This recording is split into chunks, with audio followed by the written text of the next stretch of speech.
여러분이 이 시기를 알고 있는 것처럼 벌써 잠에서 깨어야 할 때가 됐습니다. 이제 우리의 구원이 처음 믿을 때보다 가까이 왔기 때문입니다. 밤이 깊고 낮이 가까이 왔습니다. 그러므로 어두움의 일들을 벗어버리고 빛의 갑옷을 입읍시다. 낮에 행동하듯이 단정하게 행동합시다. 방탕하거나 술 취하지 말고 음행하거나 호색하지 말며 다투거나 시기하지 말고 오직 주 예수 그리스도로 옷 입고 정욕을 채우려고 육신의 일을 애쓰지 마십시오. 아멘. 할렐루야. 할렐루야. 우리의 삶 속에 약속하신 바를 신실히 행하시는 놀라우신 주님의 이름을 찬양합니다. 우리 참 좋으신 하나님 앞에 우리 감사와 찬양과 영광의 큰 박수 올려드리겠습니다. 주님, 주님의 영광으로 인해 합당한 찬양과 경배를 받아 주시옵소서. 오늘 이 예배의 주인 되신 주님을 높여드리기를 원합니다. 주님을 찬양합니다. 주님을 높여드립니다. 할렐루야. 할렐루야. 사랑하는 여러분, 성령 충만하십시오. 말씀 충만하십시오. 여러분, 저와 여러분이요, 이 매일 한 걸음씩이라도 이 믿음 안에서 진보하고 사랑 안에서 깊어지는 은혜가 있게 되기를 사모합니다. 그래서 오늘 이 예배를 통해서 우리의 영혼의 믿음의 그릇을 새로 빚고 또 하나님의 기름 부으심 안에 거하는 저와 여러분 되시기를 주님의 이름으로 축복합니다. 요새 굉장히 큰 인기를 얻었던 드라마인 것 같아요. 이 동백꽃 필 무렵, 여러분 아시나요? 드라마는 나의 힘이요, 드라마는 나의 생명이라, 이런 분들 많이 계신 걸로 알아요. 내 인생의 시즌은 드라마와 함께 간다, 이런 분들은 설교 시작부터 이 드라마 이야기 은혜되시죠. 저도 가끔 이 텔레비전을 보고 싶을 때가 있는데요, 근데 저희 집에 TV가 없어요. 그래서 이번에 이 월요일에 밖에서 식사를 하면서 이 드라마를 보게 됐습니다. 아마 마지막 편이었던 것 같은데요, 극 중에 두 주인공, 이 남녀가 여주인공의 이 어린 아들을 위해서 사랑하지만 헤어지는 결정을 내리고요, 그 아픈 마음을 안고 각자의 삶으로 돌아간 뒤의 장면이었어요. 너무 가슴 아프고 힘들지만 각자에게 주어진 그 일상을 살아가면서 서로가 그 자신에게 독백처럼 던지는 이 대사가 있었습니다. 그 중에 이 여주인공인 이 동백이가 이런 말을 하는데요, 시련은 나를 넘어뜨리지만 월세는 나를 다시 일어나게 한다, 이런 대사였어요. 굉장히 참 마음에 와닿더라고요. 여러분, 기가 막힌 절망과 이 시련 앞에서 우리를 일으키는 실질적인 동기는 이 동백이의 대사처럼요, 아주 생생한 현실들입니다. 살아내야 하고 결국 부딪혀야 하고 어떻게든 헤쳐나가야 하고, 그래서 우리가 자동 반사적으로 자율신경계 움직임처럼 그렇게 우뚝 일어서게 하는 것은요, 일상의 구체적인 사건들이에요. 관념이 아니라 사건인 것이죠. 그 구체적인 사건들을 경험하게 되면 우리는 어떻게든 그 일들을 해내야만 합니다. 그렇게 버티고 또 그렇게 성장하는 것이죠. 지난주 크리스마스 기획예배를 준비하면서 제가 기획팀과 이 MC단에게 그런 이야기를 나눴어요. 크리스마스가 무엇이냐? 2000년 전 예수님이 이 땅에 오심을 기념하는 것이 여러분 크리스마스일까요? 아니죠. 아닙니다. 이날은 그냥 단순한 기념일이 돼서는 안 돼요. 그저 기념하려고만 하니까 여러분, 이날의 진정한 기쁨과 우리에게 주는 궁극적인 소망의 의미가 점점 퇴색되어져 갑니다.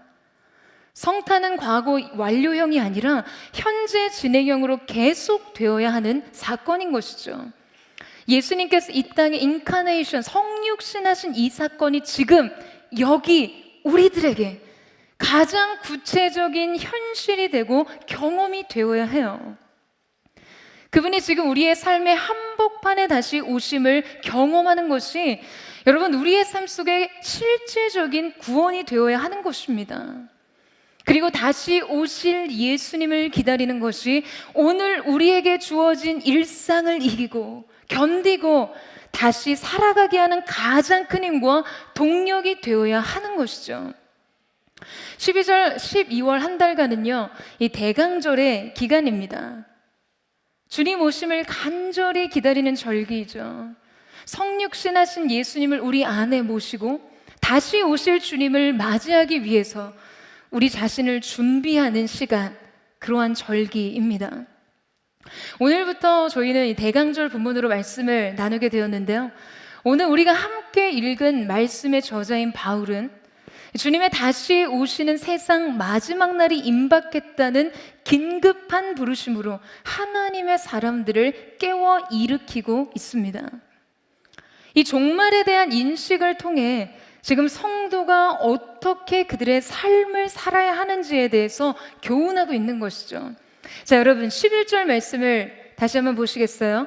우리 11절 말씀을 같이 한번 읽도록 하겠습니다. 시작. 여러분이 이 시기를 알고 있는 것처럼 벌써 잠에서 깨어야 할 때가 됐습니다. 이제 우리의 구원이 처음 믿을 때보다 가까이 왔기 때문입니다. 자, 여러분 지금 바울이 뭐라고 이야기를 하죠?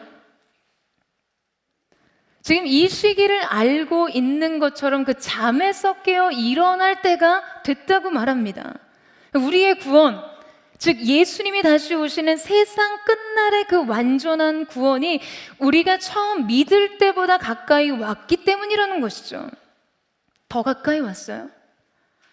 여러분 지금 이 시간을 느끼고 계세요? 여러분의 일상의 시간표 안에서 이 결정적인 하나님의 시간표를 의식하면서 살고 계시냐는 질문이에요. 2011년도 이 대통령 신년사에 이런 내용이 발표되었습니다. 우리나라는 삶의 방식과 유형에서 질적 변화를 의미하는 인생 100세 시대에 접어들었기 때문에 모든 국가 정책의 틀도 이에 맞춰 바꿔나가야 한다라는 언급이 있었어요. 인생 100세 시대가 지금까지 여러분 우리가 알고 있던 것과 전혀 다른 삶의 방식을 요구한다는 것이죠. 이전까지는 모든 사회 시스템이요 80세 시대를 전제로 운영되었어요. 보통 우리나라 이 사회는 30 정도에 취직을 해서 60세 정도에 은퇴를 하게 됩니다. 평균적으로 말이죠. 그런데 100세 시대에 돌입하고 나서는 이런 사회적인 흐름에 의문을 갖게 되는 것이에요. 과연 30년을 일해서 은퇴 후에 40년간의 삶에 이 노동이 없이 노동을 하지 않고 먹고 살 만큼의 돈을 벌 수 있는 사람이 과연 얼마나 되겠냐는 거예요. 때문에 경제 활동의 시간표가 변해야 한다는 것이죠. 자, 평균 수명 7, 80세에 맞춰 공부, 취업, 은퇴라는 삶의 방식을 일반적으로 받아들였다면 이제 다른 삶의 패턴이 필요하고 이에 맞는 사회 시스템도 변화해야 한다는 이야기입니다. 여러분 이런 사회적인 변화는요, 이 사회적인 현상에 따라서 호모 헌드레드라는 말까지 새롭게 생겨났어요. 결국 인간 수명이 늘어남에 따라 우리는 인생 시간표 전반을 완전히 새롭게 구상하고 수정해야 한다는 결론에 이르게 됩니다. 여러분 저는 오늘 이 말씀을 대하면서 이 100세 시대 신년사가 생각났어요. 인간 수명의 연장을 고려해서 사회 시스템을 변화시켜야 한다는 100세 시대 프로젝트를 떠올리면서 로마서에서 바울이 지금 믿는 우리에게 하고자 했던 말도 비슷한 맥락이지 않을까 하는 생각이 들었습니다. 예수님의 다시 오심을 생각해서 인생의 시간표를 다시 짜라. 우리가 10년, 20년 더 사는 문제보다 훨씬 더 결정적이고 중차대한 문제가 바로 이곳이다. 여러분 이것이 지금 이 시대 청년들에게 하고자 했던 바울의 메시지가 아닐까요? 그런 청년들에게 지금 바울 사도는요, 새로운 시간대에 대해 말하고 있습니다. 예수님이 다시 오시는 세상 끝날이 가까이 왔습니다. 밤이 깊고 낮이 가까워졌습니다. 바울은 예수님의 다시 오시는 그 미래적 시간에 따라 현재를 재배치합니다. 여러분, 저는 마지막 시대를 살고 있는 우리에게 필요한 태도가 바로 이것이라고 생각해요. 지금 이 태도가 준비되지 못한 것이 우리의 문제입니다. 하나님의 결정적인 시간에 대한 인식이 없고, 여러분, 그 시간을 의식하면서 사는 태도가 결여되어 있다는 점 말이죠. 모두 다 자기 시간이 중요해요. 모두 자기 인생의 시간을 중심으로 살아가요. 짜여진 시간표에 전전긍긍하며 허덕이면서 살아갑니다. 모두의 시간표에서 조금만 뒤쳐져도 인생의 낙오자인 것처럼 불안에 허덕이면서요. 그리고 이 시간표는 언제까지나, 어디까지나 인생의 다른 목표를 위해서 질주합니다. 바로 성공적인 삶을 위해서요. 이 시간표엔 예수님의 다시 오심과 하나님의 나라에 대한 시간표는 전혀 고려되고 있지 않아요. 사랑하는 여러분, 우리가 시간표를 짠다는 것은 반드시 가치 체계를 반영하게 되어 있습니다. 며칠 전에 동생의 추천으로 인사이드 빌 게이츠라는 이 다큐멘터리를 본 적이 있었어요. 그 다큐멘터리에서 이 빌 게이츠의 개인 비서가 이런 이야기를 합니다. 빌 게이츠가 유일하게 살 수 없는 것이 있다면 그것은 시간이라는 거예요. 세계 최고의 부를 소유한 사람 그에게도요, 이 시간만큼은 모두에게 공평하게 주어져 있다는 것이죠. 그래서 그에게 주어진 이 시간을 정확하게 쪼개서 사용한다고 했어요. 아주 소중하게 말이에요. 여러분, 우리 청년들에게요, 인생의 시간표에 예수님의 다시 오심과 하나님 나라에 있어서 이 마지막 시대를 사는 의식이 제도를 세워져 있다면, 여러분, 우리는 우리 인생의 시간표를 다시 짜야만 합니다. 그리고 그 시간의 가치 체계를 다시 세워야 하고, 그리고 그 시간표 안에서 우리 인생의 시간을 정말 소중하게 관리해야 하죠. 여러분, 우리는 반드시 이 하나님의 시간에 대한 인식을 가지고 살아가야 합니다. 여러분, 가슴으로 동의하세요? 그러니까 지금 사도 바울은 이 시기를 알고 있는 것처럼 살라는 거예요. 이 때를 분별하는 것처럼 살라는 것이죠. 자, 그럼 어떻게 된다고 해요? 잠에서 깨어난다고요. 반대로 이 시기를 알지 못하게 되면 우리의 영혼은 깊은 잠에 빠지게 된다는 경고를 하고 있는 것입니다. 우리의 시간 안에서 하나님의 시간을 의식하지 못하면 우리의 영혼은 깊은 잠에 빠지고 어둠 가운데 행하게 되어 있어요. 제 개인적인 이야기를 나누게 돼서 좀 조심스럽지만요, 어린 시절 저희 어머니께서는 심장에 질환이 있으셨어요. 간헐적으로 부정맥과 빈맥이 같이 찾아오면서 쇼크가 오시는 거예요. 그 어린 시절의 어머니의 심장 박동이 한순간이 엉키기 시작하면요, 정말 그 순간에는 감당하기 힘든 두려움이 찾아옵니다. 그런데 이 질병은 아주 우발적인 질병이에요. 단순히 어떤 지병이 있어서 오래 자리에 누워 계시다던가 어떤 고질적인 통증을 느낀다던가 하는 게 아니라요, 불시에 예고 없이 불쑥 찾아와서 일상을 뒤흔들어 놓는 것이죠. 그래서 어린 시절에 저에게는 늘 이 죽음에 대한 두려움이 있었어요. 사랑하는 대상에 대한, 가족이 죽는 것에 대한 어떤 두려움이 있었어요. 이 죽음의 공포가 펼쳐지는 순간이 너무나 현실적인 거예요. 저는 그래서 꽤 성장할 때까지 어머니 곁을 떠나지 못하는 아이였어요. 집을 떠나지 못했어요. 왜요? 혹시 집에 돌아오면 어머니가 잘못돼 있으실까 봐요. 제가 어린 시절을 생각할 때 저에게 늘 기억나는 장면이 있는데요, 어머니가 이제 막 몸이 너무 안 좋으셔서 저보고 약국에 가서 약을 좀 사다 달라고 하실 때가 있어요. 제가 굉장히 어린 나이에 그 높은 비탈길의 언덕을 자전거를 타고 전력 질주합니다. 미친 듯이 달려가서 약을 사들고 집으로 돌아가요.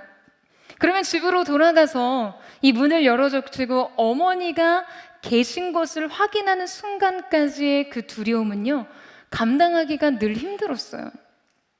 죽음이 언제고 우리 가정에 찾아올 수 있다는 불안과 두려움이 제 어린 시절을 지배했습니다.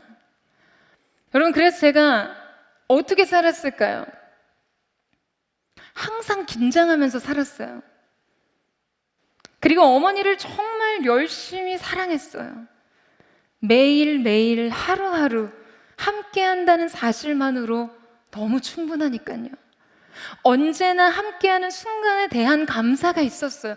그래서 최선을 다해서 사랑했어요. 그 어린 꼬마가 어머니 발을 주무를 때 온몸에 땀을 뻘뻘 흘리기까지 정말 매 순간 최선을 다해 사랑했던 기억들이 나요.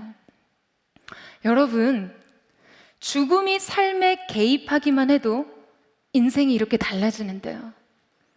인생의 소중한 날들을 의식하는 것만으로 매일의 가치가 달라지는데요.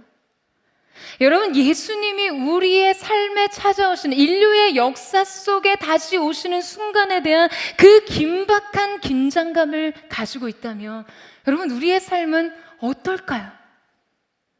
주님께서 세상 끝날을 알리시고 우리가 한 사람 한 사람 그분 앞에서 그분의 가치대로 판단받을 날을 여러분, 우리가 생각한다면 말이에요, 그 시간에 대한 인식과 긴장이 있다면 여러분, 우리는 우리의 인생을 결코 함부로 살 수가 없습니다. 주님 섬기는 일을 미룰 수가 없어요. 주님의 가치를 쫓는 것에 여러분, 우리의 인생에 다른 핑계를 댈 수 없다는 것이죠. 여러분, 타이타닉호의 이야기를 여러분 모두 잘 알고 계실 거라고 생각해요. 당시 사회 저명한 인사들이 그 타이타닉호에 탑승하고 있었다는 것은 아주 널리 잘 알려진 사실이었습니다. 타이타닉호에 있었던 이 부유한 귀족 중의 부인이요, 구명정에 이 어린아이들과 여자들을 먼저 태웠기 때문에 자신이 탈 자리를 마련했어요. 그런데 그 순간 갑판장이 소리칩니다. 구명정을 내리는 동안 정말 중요한 물건을 빨리 가서 가지고 오십시오. 사람들은 일제히 이미 경사진 갑판을 달려갑니다. 한 방을 지나가는데, 여러분 타이타닉이라는 영화도 보셨죠? 카지노였어요. 돈이 발목 높이까지 쏟아져 쌓여 있는 것을 옆으로 밀치면서 그 방을 지나갑니다. 그리고 자신의 방으로 들어갔어요. 테이블 위에는요, 다이아몬드, 사파이어 같은 아주 값비싼 이 진주 목걸이가 들어가 있는 보석함들이 올려져 있었습니다. 한쪽 벽면에는 이 여행 중에 구입한 거의 문화재급의 미술품들이 있었어요.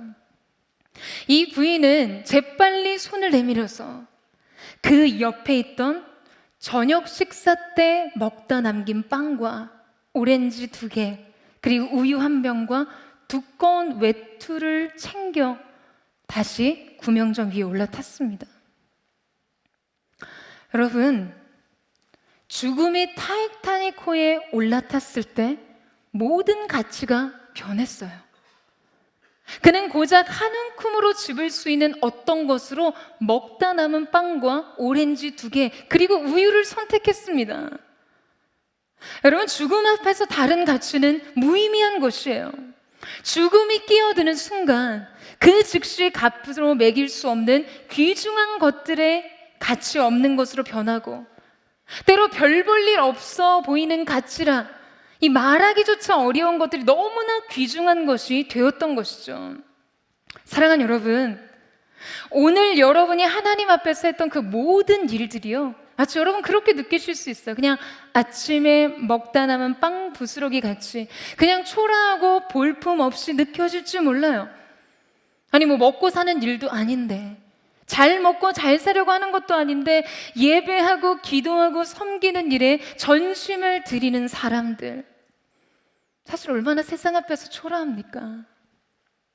돈도 안 되는 일, 경력도 안 쌓이는 일, 세상이 우리를 한심하다고 하는데 여러분, 우리가 무슨 할 말을 할 수 있겠어요? 그러나 죽음이 타이타닉호에 올랐을 때 정말 중요한 가치가 변했던 것처럼, 세상 끝날이든 우리 인생의 마지막 순간이든 우리의 시대에 올라탈 때, 그 세상 끝날이 우리의 시대에 올라탈 때 여러분 그 순간의 모든 가치는 뒤바뀌게 될 것입니다. 여러분 하나님의 시간대가 오고 있어요. 우리의 인생의 관점을 새롭게 수립하고 인생의 가치 체계를 수정해야만 합니다. 오늘 바울은 우리 가운데 그 도전과 권면을 하면서 다르게 살자고 말하고 있어요. 온 세상의 왕이 누구인지가 밝히 드러나는 그 마지막 시간을 위한 오늘을 살자고 말하는 것이죠. 자, 그러면서 말합니다. 우리 12절 말씀 한번 보시겠어요? 자, 12절 말씀을 함께 읽겠습니다. 시작. 밤이 깊고 낮이 가까이 왔습니다. 그러므로 어둠의 일들을 벗어버리고 빛의 갑옷을 입읍시다. 여러분 여기서 밤이 깊었다. 이 밤이 깊었다는 말은요, 이 두 가지 의미를 가지고 있습니다. 하나는 대부분의 사람들이 잠들어 있는 시간이라는 거죠. 대부분의 사람들이 낮에 활동을 하고 이 밤에 잠을 자기 때문에 뭐 어떤 소수의 사람 빼고는 모두가 깊은 밤에는 잠에 빠집니다. 즉 밤이 깊었다는 것은요, 많은 사람들이 지금 영적으로 깊이 잠들어 있는 어두운 시대를 가리키고 있는 것이에요. 제가 최근에 이 목사님 한 분을 만나서 개인적으로 교제를 나눈 적이 있었습니다. 저를 위해서 기도를 해주시고는요, 하나님이 주신 마음을 나눠주시는데요, 저에게 이렇게 말씀하시는 거예요. 하나님께서 목사님을 새로 말하자면 부엉이 같다고 하세요 라고 하시는 거예요. 근데 순간 좀 당황했어요. 아니 왜 하필 부엉이야? 그럼 성경에서 막 독수리, 비둘기 자주 인용되는 새잖아요. 높이 비상하고 순결한 비둘기. 근데 뭐 어디고 부엉이는 나오지 않잖아요. 성경엔 잘 안 나오고 동화책엔 많이 나오죠. 이 동화책엔 주로 부엉이는 할아버지로 나와요. 동화책에 보면 동물들이 고민이 생기면 부엉이 할아버지에게로 잘 갑니다. 공감 되세요? 공감 안 되시는 분 어린 시절에 동심이 별로 없어요. 동화책을 잘 안 읽으신 거예요. 아무튼 일단 부엉이가 등장을 했다고 하면 고령자로 나와요. 젊고 막 신선하고 힘과 에너지가 넘치고 뭐 귀엽거나 활기차지 않습니다. 게다가 막 그 어둠 속에서 눈을 꿈뻑꿈뻑 뜨고 있는 부엉이를 떠올려 보면 좀 소름 끼치기도 하고 뭐 하여튼 선뜻 어떤 호감이 생기는 이미지는 아니어서 좀 당황했어요. 그런데 그 후에 목사님의 말씀이 제 마음에 날아와서 깊이 꽂혔습니다. 이렇게 말씀하셨어요. 부엉이는 밤에 깨어있는 새죠. 낮에는 독수리라면 밤에는 부엉이에요. 하나님께서 목사님에게 아주 어두운 세대에 대한 이해를 갖게 하시고 그 어두운 세대에서 깨어있는 존재로서 밝은 두 눈을 가지고 탁월한 청력을 가진 자로서 성장시켜 오셨다라고 말씀하시는 거예요. 할렐루야. 저는 부엉이에게 이렇게 숭고한 뜻이 있는지 몰랐어요. 그래서 제가 이 기도를 받고요, 한동안 부엉이가 제 마음을 완전히 지배하는 그런 시간을 가졌어요. 뭘 생각해도 막 부엉이를 묵상하게 되고, 정말 이 어두운 시대에 깨어서 이 시대를 분별하는 자로 살아갈 수 있도록, 그리고 하나님의 음성에 대해 언제나 깨어 민감한 자가 되기를 막 사모하는 마음이 계속해서 부어지더라고요. 여러분, 저는 하나님께서 저와 여러분을 이 시대의 그러한 자들로 부르셨다고 믿습니다. 사무엘상 2장 2절에 3절 말씀에 보면요, 어느 날 밤 눈이 어두워져 잘 보지 못하는 엘리가 잠자리에 누워있고 하나님의 등불이 아직 꺼지지 않았고 사무엘은 하나님의 궤가 있는 여호와의 성전에 누워 있었습니다 라고 해요. 자기 처소에 누워있는 엘리와 지금 하나님의 임재를 상징하는 여호와의 궤가 있는 성전에 누운 사무엘, 여러분 여기서 아직 등불이 꺼지지 않았다고 말하는데요, 이것은 지금 이 시간이 어느 시점을 지나고 있는지를 말해주는 이야기입니다. 출애굽기의 말씀에 보면 성소의 등불은 규례상 해가 져서 해가 다시 뜨기 직전까지 켜 있도록 규정이 돼 있어요. 그런 규례를 가지고 있어요. 그러니까 등불이 아직 꺼지지 않았다는 것은 여러분 어떤 의미예요? 지금 날이 밝아오기 전 가장 깊은 어둠에 잠겨 있는 시점이라는 사실을 우리에게 알려주는 이야기인 것이죠.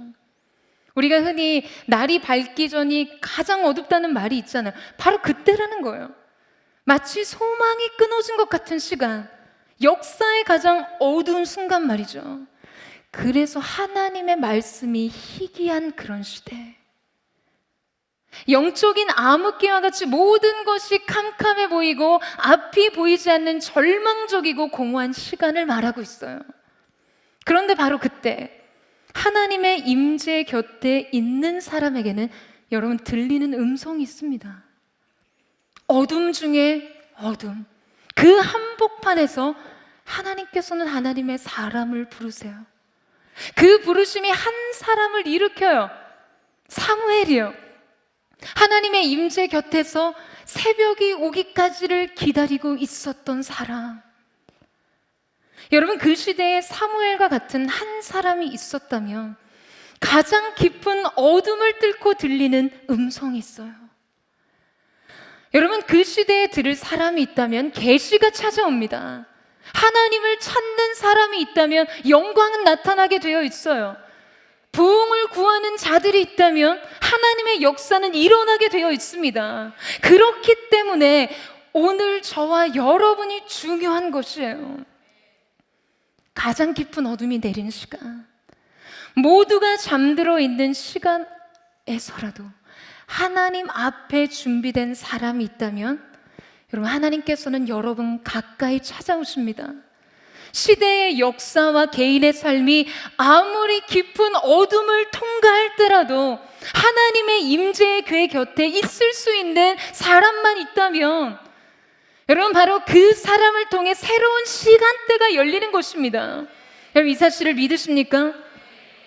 시대가 아무리 약하고 길을 잃어버렸다 할지라도 하나님 앞에 나와 그분의 얼굴을 구하는 사람이 있다면 여러분, 하나님께서는 부흥을 주실 것이에요. 여러분, 이 사실을 믿으십니까? 여러분, 사무엘의 이름의 뜻은 등불이라는 뜻을 가지고 있어요. 자, 그러니까 등불이 아직 꺼지지 않았다는 이 말씀은요, 굉장히 중의적인 의미로 가장 깊은 어두운 시간을 말함과 동시에 그 시간을 밝힐 하나님의 사람이 준비되어 있다는 것을 말해주는 것이죠. 여러분, 너무 가슴 떨리는 말씀 아닙니까? 이 깊은 어둠이 임한 시대에 아직 꺼지지 않은 등불이 있다는 것이에요. 바로 하나님을 찾는 그 한 사람, 그 한 사람이 곧 시대의 등불인 것입니다. 사랑하는 여러분, 저는 저와 여러분이 아직 꺼지지 않는 이 시대의 등불과 같이 되기를 주님의 이름으로 축원합니다. 여러분, 시대가 아무리 깊은 어두움 가운데 있을지라도 우리가 이 시대의 어두움을 밝히는 등불로서 하나님 앞에 서는 것이에요. 우리 시대의 어둠이 아무리 깊다 해도 우리가 주님 앞에 머물러 있는 사무엘과 같이 서 있는다면 사랑하는 여러분, 하나님께서는 저와 여러분을 이 시대의 등불로 삼으실 줄로 믿습니다. 이 시대의 대안이 되는 시대적인 등불로 하나님 앞에 서 있는 저와 여러분 되시기를 주님의 이름으로 축원합니다. 두 번째로, 밤이 깊었다는 말은요, 이제 아침이 가까이 왔다는 것을 의미하는 것이죠. 바울이 밤이 깊었다고 말하면서 이미 밤의 상당 부분이 진행된 상태라는 것을 시사해주고 있습니다. 광명한 새벽빛과 같은 그리스도의 재림이 가까이 왔다는 거예요. 그래서 뭐라고 합니까? 어두움에 속한 일들을 버리고 빛의 갑옷을 입자고 해요. 여러분, 갑옷을 언제 입죠? 갑옷 언제 입습니까? 전쟁을 할 때 입어요. 특별히 갑옷은요, 공격을 위한 것이 아니라 방어를 위한 것이죠. 이 족장 시대에는 군인들이 갑옷을 입지 않았어요. 근데 이 관통력이 강화된 활이 사용되기 시작하자 이 방어할 수 있는 무기를 개발해야 했어요. 여러분, 이렇게 해서 만든 것이 방패이고 투구이고 갑옷이었습니다.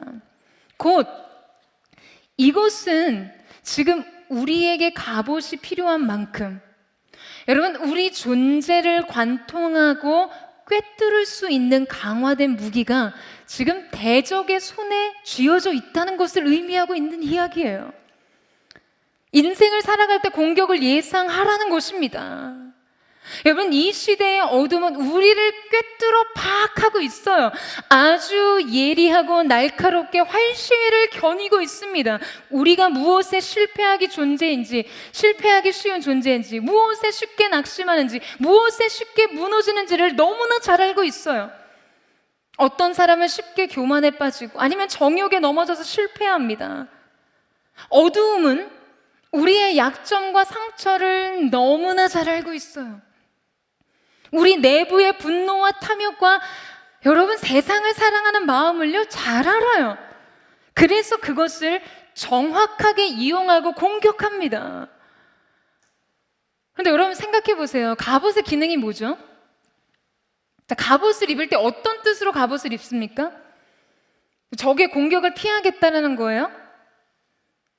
아니죠. 아니에요.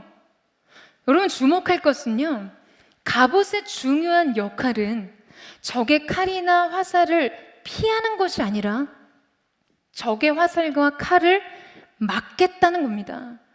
맞는다는 것이에요. 아주 제대로 갑옷으로 맞고 받겠다는 것이죠.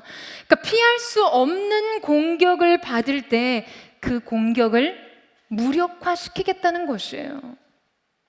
여러분, 우리가 우리의 삶 속에서 영적 전쟁을 싸울 때 우리는 적의 공격을 피할 수 없어요. 무슨 수로 피하시겠어요? 우리는 대적의 공격을 그 자체를 장악할 수 없습니다. 공격이 오면 공격을 받습니다. 다만 그 공격을 무력화시키는 것이에요. 빛의 갑옷이 우리가 얻는 모든 손실을 받아버려요. 그 빛이 우리가 받을 상처를 차단합니다. 공격이 있으나 영향력을 차단하는 것이죠. 여러분, 밤이 깊은 마지막 때를 살아가면서 우리는 이 빛의 갑옷을 입어야만 합니다. 이 시대 각계각층 모든 분야 배후에서 일하는 정사와 권세와 어둠의 주관자들과 악의 영들에 대해 깨어 있어야 한다는 것이에요. 여러분, 이 사실에 동의하십니까? 그렇다면 여러분, 우리에게 빛의 갑옷이 무엇일까요? 14절 말씀에 오직 주 예수 그리스도로 옷 입고, 여러분, 빛이신 예수님이 우리의 갑옷이 되십니다. 이 사실을 믿으세요? 그러면 그리스도로 옷 입는다는 것은 어떤 의미일까요? 여러분, 옷은 우리에게 상징적으로 어떤 것을 의미하죠? 여러분, 옷은 우리 자신의 정체성을 보여줍니다. 여러분, 슈퍼맨 아시죠? 아시잖아요. 슈퍼맨은 평소에 프레니츠 기자로 살다가요, 위기에 처한 사람들을 발견할 때마다 슈퍼맨이 되어서 사람들을 구해줍니다. 영화를 잘 보시면 여러분, 지금 주인공이 클락으로 살고 있는지 슈퍼맨이 되었는지를 어떻게 알 수 있어요? 너무 훌륭해요. 슈퍼맨의 빨간 망토만 봐도 알죠. 여러분, 클락이요, 빨간 망토에 파란 타이즈를 입는 순간 우리는 지금 그 모습만 봐도 클락이 클락으로 있는지 클락이 슈퍼맨으로 존재하는지를 상징적으로 알아챌 수 있어요. 그런 다음에는 뭐예요? 날아오르죠. 한 팔을 높이 쳐들고 날아올라서 지구를 돌고 바람을 일으키고 악당으로부터 승리를 쟁취합니다. 여러분, 우리는 옷을 통해 우리의 being을 알 수 있어요. 그리고 그 being이 정해지면 그때부터 doing을 알 수 있는 것이에요. 여러분, 예수로 옷 입는다는 것은 무엇입니까? 우리가 예수님의 존재를 먼저 받아들이는 것이에요. being을 받아들이는 것이죠. 여러분, 우리가 섣불리 예수님의 doing만을 따라하다가는요, 심각한 오리에 빠지게 됩니다. 100이면 100 실패해요. 십자가와 나라는 책의 저자 F.J. 피걸은요, 그리스도인의 삶은 그리스도를 모방하는 것이 아니라 그리스도께 참여하는 것이라고 말했어요. 그리스도에 참여하는 것은 그리스도인들이 그리스도의 행위를 모방하며 살아가는 것을 말하는 것이 아니라요, 그분의 신적인 생명이 우리의 자아를 완전히 사로잡는 것을 말하는 것입니다. 그러니까 예수님의 존재에 동참하는 것이죠. 모방이 아니라 참여하는 것이에요. 예수님이 우리 가운데 주신 생명에 동참하는 것이에요. 그러니까 그리스도로 옷 입는다는 것은 그리스도에 참여한다는 의미입니다. 여러분, 창세기 3장에 보면 원시 복음이 등장하죠. 선악과를 따먹은 아담과 하와가요, 자기 벗은 몸이 부끄러워서 나뭇가지를 끊어다가 옷을 만들어 입습니다. 그런데 그것으로는 자기의 벗은 몸의 수치를 가릴 수 없었어요. 그때 하나님께서 하신 일이 뭐였죠? 그때 어떤 일을 하시죠? 가죽옷을 지어 입히시잖아요. 뭐 요새 동물보호단체가 이 가죽이나 모피 제품에 대한 반대 운동 하잖아요. 여러분, 왜 그래요? 가죽 옷이 동물의 이 생명의 희생을 담보로 하기 때문입니다. 그러니까 희생당한 동물이 있기 때문에 가죽 옷이 나오는 거잖아요. 그러니까 지금 하나님께서 지어 입히신 가죽 옷은 이들의 죄와 연약함과 수치를 가리기 위해 지금 누군가는 대신 피를 흘렸어야 했다는 것을 보여주는 것이죠. 여러분, 이것이 바로 인류의 역사 속에 하나님의 어린 양 되신 예수 그리스도의 십자가의 복음을 최초로 보여주는 장면입니다. 그러니까 여러분, 우리의 삶이 예수 그리스도로 옷 입는다는 것이 어떤 의미인지 여러분 아시겠어요? 우리의 부끄러운 삶, 우리의 연약함의 한계들, 모든 죄와 실패, 영적인 무지와 게으름, 변하지 않는 악한 본성, 여러분 그것이 우리 본질이잖아요. 그런데 예수 그리스도의 속죄로 그것을 덮어주십니다. 매일 그리스도로 옷 입는다는 것은 바로 그분의 죽으심과 그분의 부활을 여러분 지속적으로 경험하는 것이에요. 매일 예수로 옷 입는 삶, 이것이 우리에게 주신 마지막 시대의 갑옷입니다. 빛의 갑옷이요, 누구도 정죄할 수 없고 참소할 수 없는 강력한 권세. 사랑하는 여러분, 저는 저와 여러분이 날마다 이 빛의 갑옷을 통해 이 어두운 시대 가운데 자신의 영혼을 지키며 사는 거룩한 하나님의 사람들 되시기를 주님의 이름으로 축원합니다. 그렇게 예수로 옷 입은 자들은 여러분 어떻게 자신의 삶을 살아갑니까? 우리 13절에서 14절 말씀을 같이 한번 읽어보도록 하겠습니다. 시작. 낮에 행동하듯이 단정하게 행동합시다. 방탕하거나 술 취하지 말고 음란과 호색하지 말며 다투거나 시기하지 말고 오직 주 예수 그리스도로 옷 입고 정욕을 채우려고 육신의 일을 애쓰지 마십시오. 여러분, 이제 새 옷을 입은 자들은 무엇을 위해 산다고 하죠?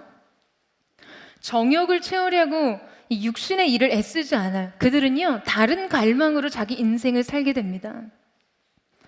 제가 작년에 이 바울이라는 영화를 봤어요.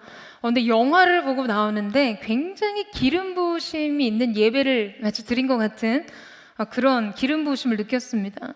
아주 많은 부분 기억에 남았던 인상적인 장면들이 있었는데요. 그 중에 하나가 이 마지막 장면 중에 이 바울이 로마의 사령관에게 한 이야기였습니다. 바울이 그에게 이런 질문을 던져요. 배를 타보신 적이 있으십니까? 그리고는 이야기를 이어나가요. 여러분, 손을 이 물속에 넣고 그 물을 뜨면 손가락 사이로 조금씩 빠져나가 결국에는 아무것도 남지 않죠. 바울은 거기서 이렇게 이야기합니다. 이 물이 바로 인간의 삶과 같습니다. 태어나서 죽을 때까지 손에서 미끄러져 사라져 가는 것. 우리가 소중하게 생각하고 아끼는 것들과 함께 말이에요. 그러나 내가 말하는 나라는, 내가 바라보는 것은 바다에 있는 물과 같아요. 사람들은 손가락 사이로 빠져나가는 그 물을 위해 살지만 예수를 따르는 그리스도인들은 끝없는 바다를 바라보며 그 바다를 위해 삽니다. 개인적으로 굉장히 큰 울림을 주었어요. 이 대사가 아니라요, 그들의 삶이요. 여러분, 우리 손 안에서 미끄러 사라지는 것과 같은 한 움큼의 인생, 이 유한한 삶, 우리의 매일매일의 삶이 이렇게 우리 손 안에서 미끄러져 가는 것을 보면서 우리는 그것을 얻고자 애쓰고 집착합니다. 이것이 바로 육신의 일을 위해 애쓰는 삶이라는 것이죠. 그러나 여러분, 눈앞의 바다를 바라보세요. 바다의 물과 같이 끝이 없고 다 측량할 수 없는 영원한 삶을 위해 살고, 여러분 그것을 바라봐야만 합니다. 예수께서 허락하신 삶이 여러분 무엇인지 지금 이 바다가 말해주고 있어요. 손바닥 안에서 금세 사라진 그 바닷물이 아니라 끝없이 펼쳐진 그 바다를 항해하는 것이 여러분 우리의 영원한 삶입니다. 여러분, 우리의 시야는 늘 이 먼 곳을 향해 있어야 해요. 우리의 인생의 유한함을 인식하고 하나님의 영원함을 바라보는 삶이요. 여러분, 이 시야를 확보하지 못하면 우리는 그저 코앞의 삶에 허덕이게 되어 있습니다. 대강절을 맞아 우리가 예수님께서 오시는 것을 고대하면서 자기 자신을 준비하는 삶이 어떠한 것인지에 대해서 여러분 우리는 지금 살펴보고 있어요. 여러분, 성탄을 준비하는 것이 여러분에게 어떠한 의미입니까? 그냥 집구석 어딘가에 처박아둔 크리스마스 트리를 다시 꺼내고 먼지 털어내고 새로운 장식을 달고 멋지고 낭만적인 크리스마스 파티를 준비하는 거, 여러분의 크리스마스가 혹시 거기에 멈춰 있지는 않으세요? 여러분, 우리가 영적으로 예수 그리스도의 다시 오심을 준비하고 고대하는 것은 우리의 영혼을 그분 앞에 정결하고 단정하게 준비하는 것을 의미합니다. 여러분, 이 사실에 동의하십니까? 그것은 매우 실제적인 일상의 삶의 그 태도를 말해주고 있는 것이에요. 여러분, 유대 사회에서는요 아주 특별한 이 결혼 풍습이 있었어요. 이 풍습은 신랑이 신부의 집을 방문하는 것으로부터 시작되는데요, 신랑이 신부에게 청혼을 하고 그 신부가 신랑의 청혼을 받아들이게 되면 두 사람은 정혼한 관계가 됩니다. 그러니까 우리로 말하자면 흔히 약혼한 사이가 되는 거죠. 신랑은 사랑의 증표를 신부에게 주고 떠나요. 이 증표를 보면서 나를 기억해 달라는 의미예요. 이 약혼의 기간은 한 1년에서 2년 정도인데요, 이 기간 동안 짝을 이루게 될 신랑과 신부는 각자 새로운 가정을 이룰 준비를 하게 됩니다. 그리고 이때부터 신랑은 신부를 데려올 신방을 만들기 시작해요. 신부를 언제 데리고 오는가? 그때는요 신랑의 아버지 외에는 그때와 시간을 몰라요. 신부도 모르고 신랑도 모릅니다. 오직 아버지만 알 수 있어요. 신랑의 아버지만요. 왜냐하면 이 신랑의 아버지가 결혼의 날짜를 정하기 때문이죠. 그러니까 이 기간 동안 신부는요 신랑 맞을 준비를 하게 됩니다. 신부는 결혼식에 입을 하얀 세마포 옷을 준비해서요 침대에 머리맡에 두고 어느 날이든지 언제든지 밤이나 낮이나 신랑이 오면 바로 그 옷을 입고 나가 맞이하는 마음으로 하루하루를 살게 돼요. 여러분, 이러한 유대인의 결혼 풍습을 알게 되면 예수님께서 승천하시면서 제자들에게 하신 말씀들이 이해하게 됩니다. 여러분, 우리를 위해 거할 처소를 예비하러 간다고 주님 말씀하셨어요. 가시면서 그분의 성령을 우리 가운데 약속으로 주셨어요. 여러분, 그렇게 우리를 위해 거할 처소를 예비하러 가신 우리의 신랑은 다시 오실 것입니다. 여러분, 이 사실을 믿으세요? 그때는 오직 아버지만 아신다고 하신 그대로 우리는 알지 못하는 그때를 예비하기 위해 신부의 의복을 준비하고 바로 그 주님 오심을 예비하는 삶을 살아야만 합니다. 여러분, 언제 올지 모르는 신랑을 기다리는 신부가 단정히 행하지 않을 수 있겠어요? 그가 정말 신랑을 사랑하고 신랑을 기다리고 있다면 말이죠. 한번 상상해 보세요. 신랑은 반드시 다시 돌아옵니다. 그런데 언제 올지 그때는 감춰져 있어요. 그러니 그 기다림의 하루하루가 얼마나 설레임을 안고 있는 긴장감으로 가득 찬 하루하루였겠어요. 불시에 멀리서 다시 돌아오는 신랑의 눈에 자신의 모습이 보일 수 있잖아요. 그 돌아올 신랑의 시선을 의식한 신부의 삶이 여러분 어떠하겠습니까? 언제라도 하얀 세마포 깨끗하게 예비된 흰 옷을 입고 달려가야 하는데요. 사랑하는 여러분, 이 신부의 모습은 마지막 때를 살아가는 그리스도인들의 모습이 되어야만 합니다. 여러분, 주님이 다시 오신다는 이 약속이 여러분의 인생 속에 가장 큰 실제가 되어야 하는 것이에요. 이 사실을 믿으세요? 여러분, 성경은요, 그리스도의 초림, 주님이 성육신하셔서 이 땅에 오시는 사건에 대한 예언보다 예수님의 재림의 사건의 양이 2배 이상 많습니다. 2배 이상 많이 기록되어 있어요. 여러분, 우리에게 주신 가장 실질적인 약속, 우리의 인생의 시간표를 다시금 재편하게 하는 우리의 삶의 가장 결정적인 순간, 신랑 되신 주님이 다시 오신다는 것이에요. 언제일지 모르는 그때를 위해서 여러분, 신랑 되신 예수님을 기다린 신부인 교회가, 교회인 우리가 그분의 오심을 고대하고 갈망하면서 우리를 그렇게 단장해야 하는 것입니다. 사랑하는 여러분, 저는 그 무엇보다 우리가 우리 주님 더욱 사랑하기를 사모합니다. 이것이 답이에요.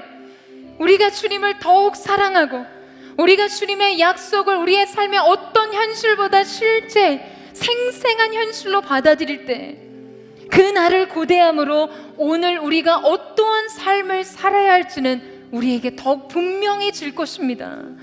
사랑하는 여러분, 오늘 저와 여러분 가운데 정말 주님 오시는 그 일들이 우리가 갈망하는 인생의 날이 되기를 주님의 이름으로 축복합니다. 그날이 오면 여러분, 우리에게는 주님 주시는 완벽한 샬롬이 임하게 될 것이에요. 모든 구원의 완성과 하나님의 완전한 왕, 온 세상이 누가 진정한 왕인지를 알게 되는 그날, 그때를 기대하는 마음으로 오늘을 준비하고 오늘을 살게 되는 저와 여러분 되시기를 주님의 이름으로 축원합니다.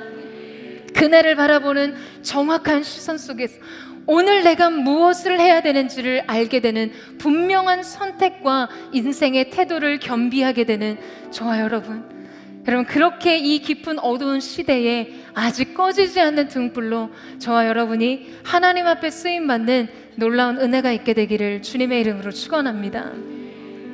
이 시간에 함께 찬양하며 기도하며 나아갔으면 좋겠습니다.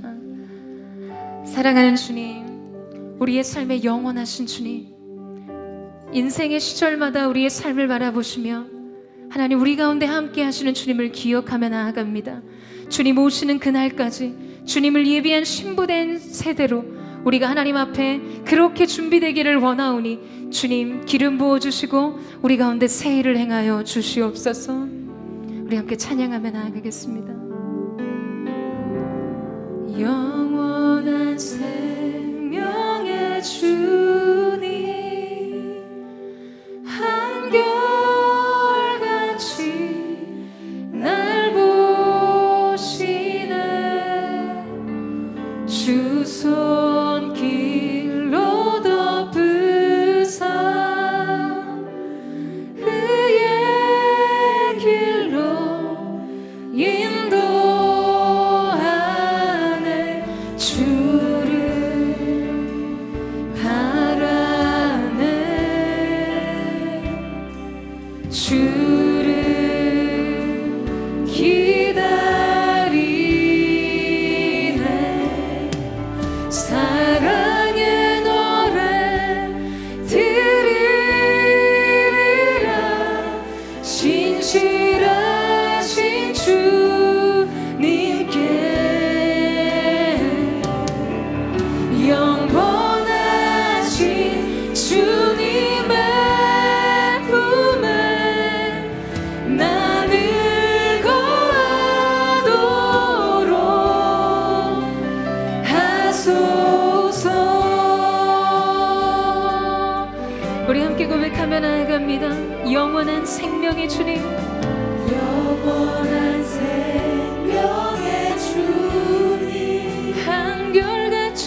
주님의 품에 나를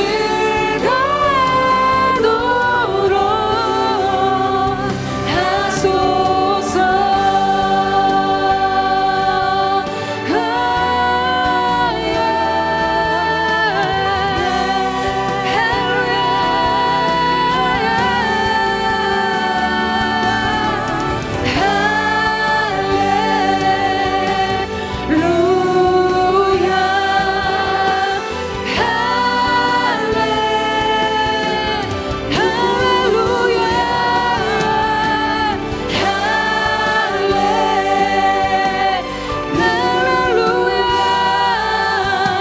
우리 주님의 보좌를 높여드리며 찬양 할렐루야.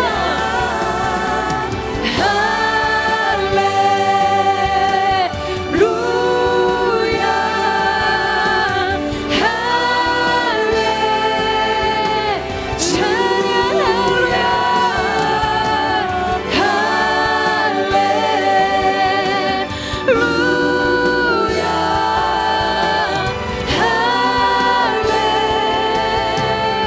사랑의 노래 드리라. 사랑의 노래 드리리라. 신실하신 주님께 영원하신 주님의 품에 나를 거하도. 다시 한번 전심으로 사랑의 노래 드리리라. 신실하신 주님께 영원하신 주님의 품에 나를 거하도록 하소서. 사랑의 노래 드리리라. 신실하신 주님께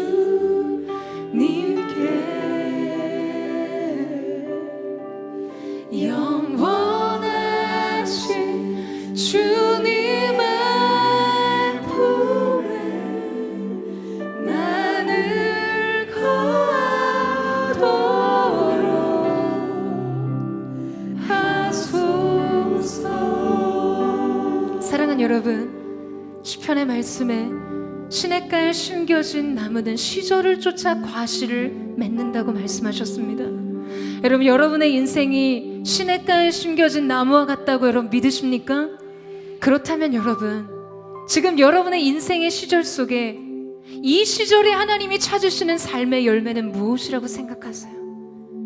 이 시대와 이 마지막 세대 속에 이 세대를 살고 있는 여러분에게 지금 하나님께서 시냇가에 심겨진 나무와 같이 여러분의 인생 속에 찾으시는 열매, 그것이 무엇이라고 여러분 생각하세요? 예수님 발 앞에 향유를 부은 베다니의 마리아는 예수님의 십자가의 사건이 곧 다다랐다는 영적인 직감 안에서 예수님의 장례를 예비하는 향유를 예수님 발 앞에 부어드렸어요. 예수님께서는 그것을 즉각적으로 하시고 이것은 낭비하는 것이라고 말하는, 차라리 그것을 구제하는 일에 쓰라고 말하는 합리적인 비난에 대해서 이는 내 장례를 예비하는 것이니 가난한 자들은 너희와 항상 함께 할 것이나 이때는 지금 이 시간 외에는 다시 올 수 없는 때라고 주님 말씀하고 계세요. 사랑하는 여러분, 그 시절, 그 시대, 그 세대, 그때에만 드릴 수 있는 열매를 주님 찾고 계세요. 여러분의 인생으로부터 부어지는 하나님 앞에 드려지는 사랑. 여러분, 마리아가 그 때를 분별할 수 있는 영적 지혜가 어디에서 왔다고 생각하세요? 마리아의 인생 속에 쌓여있던 예수님 발치에서 그 주님을 사모함으로 말씀을 들었던 그 말씀의 무게들이 쌓인 분별이었어요. 예수님을 사랑하는, 예수님을 위해서는 인생의 전부를 부어드릴 수 있어 아깝지 않게 여겼던 그 사랑, 그 깊이 있는 사랑, 그 사랑으로 인해 그 시대를, 그 시기를 분별할 수 있는 지혜가 임했던 거예요.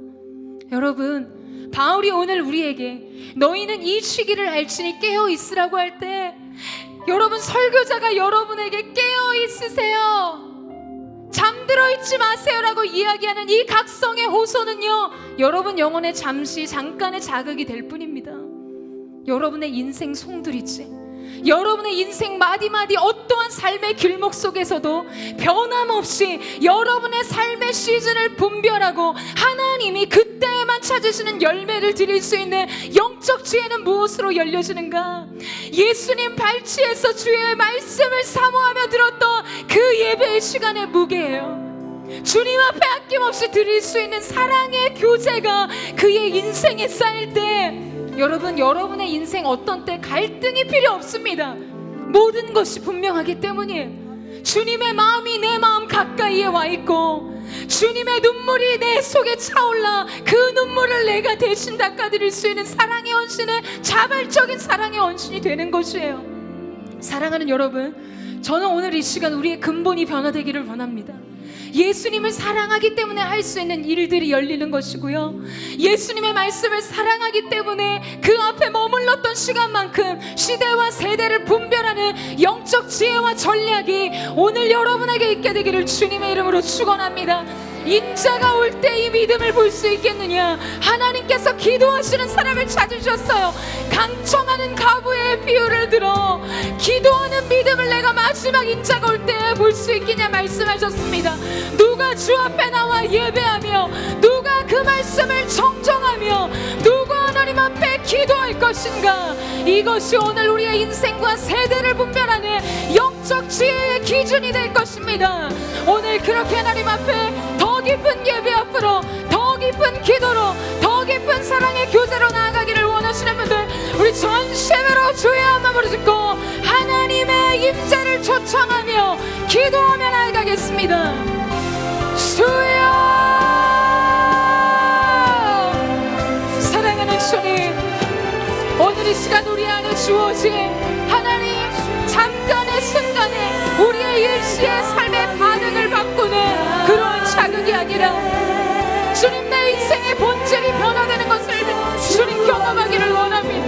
베다니의 마리아처럼 주님 사랑하기 때문에, 주님의 말씀을 사모했기 때문에 그 앞에 엎드릴 때마다 느꼈던 주님의 마음, 주님의 눈물, 이 시대와 세대가 어디까지 와 있는지를 분별할 수 있는 영적 지혜가 오늘 우리에게 있게 하여 주시옵소서. 우리의 심령을 새롭게 하여 주시고 더 깊은 예배, 더 깊은 기도의 자리로 청년 세대가 깨어 일어날 수 있도록 도와주시오. 주님 원합니다. 기도의 부흥이 있게 하셔서 하나님, 우리의 부흥이 뿌리 없는 나무와 같이 되지 않게 하시고, 하나님, 우리가 진정한 헌신이 없는 하나님 성공을 바라는 세대 되지 않도록 주 앞에 철저히 엎드리는 시간을 통해 주의 영광을 보게 하여 주시옵소서. 아멘. 주의 임재 안에 영광이 가득해, 예배 안에서 주 얼굴 보내, 세상 무엇과도 비교할 수 없는 영광과 찬양을 받으소서. 영광과 찬양 받으소서. 상한 맘 고치시고 눈물 닦으시는 말씀으로 자유 주시네. 주님께 늦지 못할 일은 없도다.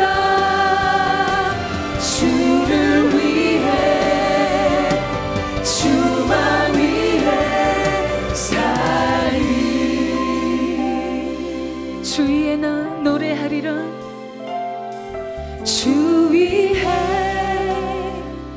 나 노래하리라. 깊은 바다라도 주를 따르리. 하늘의 별들도 부는 바람도 내 안에 주님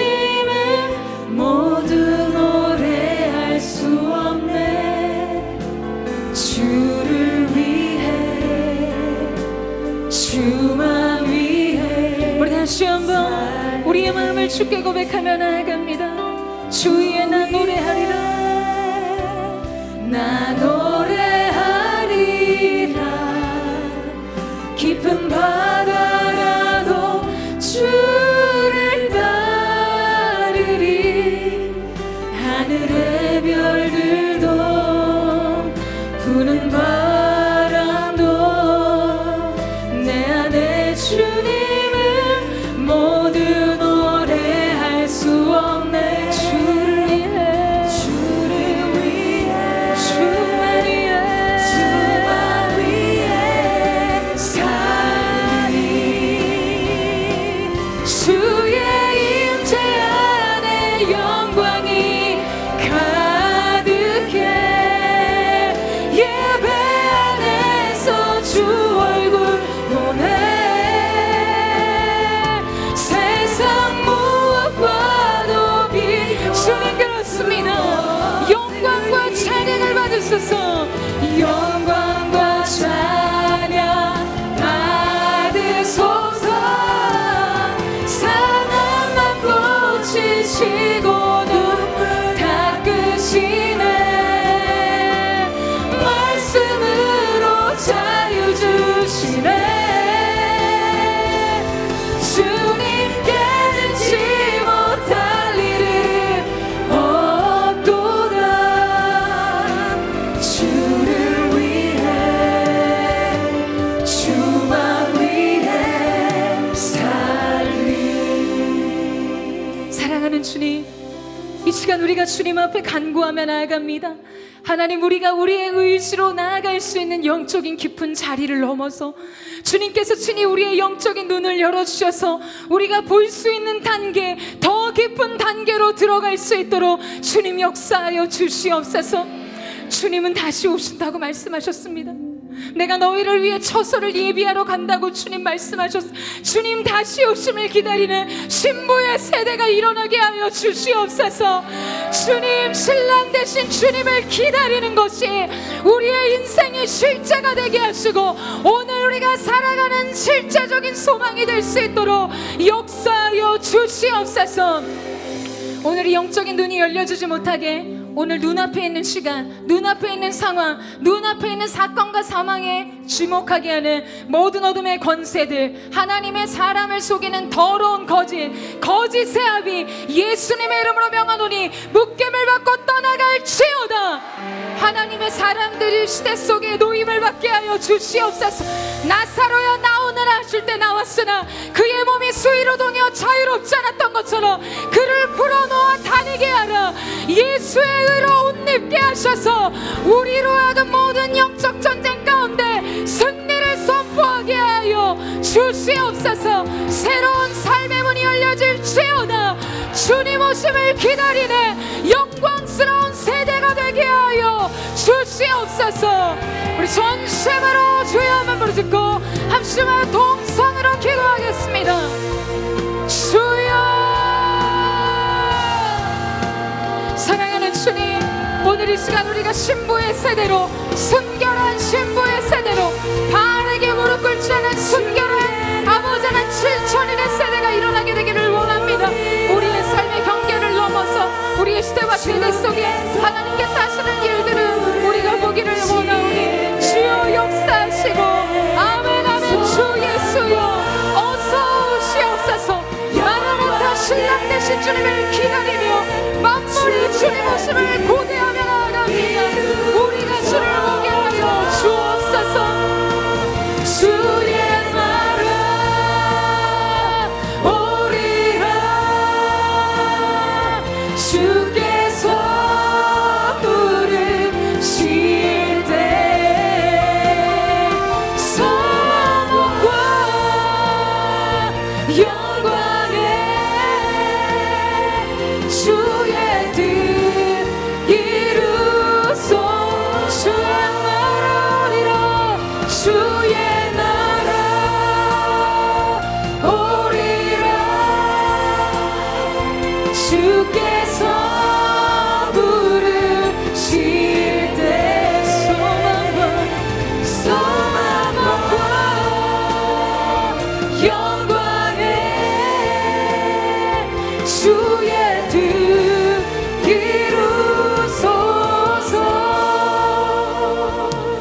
시간 우리가 마지막으로 기도할 때 다 같이 그 자리에 일어나겠습니다. 다 같이 그 자리에 일어나셨어요? 여러분, 예수님의 다시 오심을 기다리는 하나님의 이 약속이 여러분에게 정말 실제적인, 현실적인 하나의 사건이 된다면 우리 인생의 시간표는 이 목적에 맞게 변화되어야만 합니다. 인생의 시간을 어떻게 살 것인지에 대한 태도가 결정되어야 하는 줄로 믿습니다. 오늘 이 마지막 기도를 하나님 앞에 올릴 때 여러분, 구체적으로 하나님, 내가 나의 인생을 주님 오시는 그 길을 예비하기 위한 신부의 세대로 주님 앞에 재헌신하기를 원합니다. 재헌신하기를 원합니다. 여러분, 저는 우리 시대의 믿음의 크리스찬들의 삶이 과연 그 믿음이란 무엇인지 고민하게 될 때가 너무 많아요. 희생이 없는 세대예요. 분노로만 가득 차 있는 세대, 자기 중심적인, 말세에는 자기 사랑이 가장 구체적인 시대의 표지가 될 거라고 말씀하셨는데, 온통 자기 중심적인 자기 사랑에 매여 있는 시대를 통과하는 것처럼 여러분 느껴요. 이 시대를 역행할 수 있는 여러분 주요한 방법은 무엇입니까? 하나님을 사랑하는 거예요. 하나님 중심으로 인생을 사는 것이고요, 하나님의 시간표대로 우리의 삶의 시간을 설정하는 것인 줄로 믿습니다. 하나님, 구체적으로 하나님의 사람들의 인생의 시간이 변화되게 하시고 삶의 태도가 변화되게 하여 주시옵소서. 구체적인 그날을 위한 준비가 신부의 세대 속에 슬기로운 다섯 처녀와 같이 기름을 예비하는 세대가 되게 하여 주시옵소서. 그렇게 우리의 인생을 주님 앞에 재헌신하며 주여 마음으로 짓고 기도하겠습니다. 주여, 할렐루야. 주님, 희생이 없는 세대, 사랑이 헌신이 없는 세대, 이기적인 자기 사랑에 취해 있는 세대 속에 불의에 대해서는 둔감하나 권리에 대해서는 예민한 이 시대 속에 우리가 주님 앞에 헌신하는 머릿돌 세대가 되기를 원합니다. 나의 생명을 주님 앞에 드리는 것이 우리의 기쁨이 되게 하시고 주님 앞에 쓰임받는 것이 생의 최고의 영광이 되는 그런 하나님의 사람들 되게 하여 주옵소서. 세상도 알게 돼 그 마지막 때 주의 영광의 노래를 통하여 우리가 맞는 길을 걸었다는 것을 밝게 알게 되는 거룩한 역사가 있게 하여 주옵소서. 할렐루야. 주님 감사합니다. 우리의 생명을 주님 앞에 드리며 우리의 삶을 주 앞에 재헌신하며 나아갑니다. 생명을 드리니 나의 생명을 드리니 주 영광 위하여 사용하옵소서. 내가 사는 날 동안에 주를 찬양하며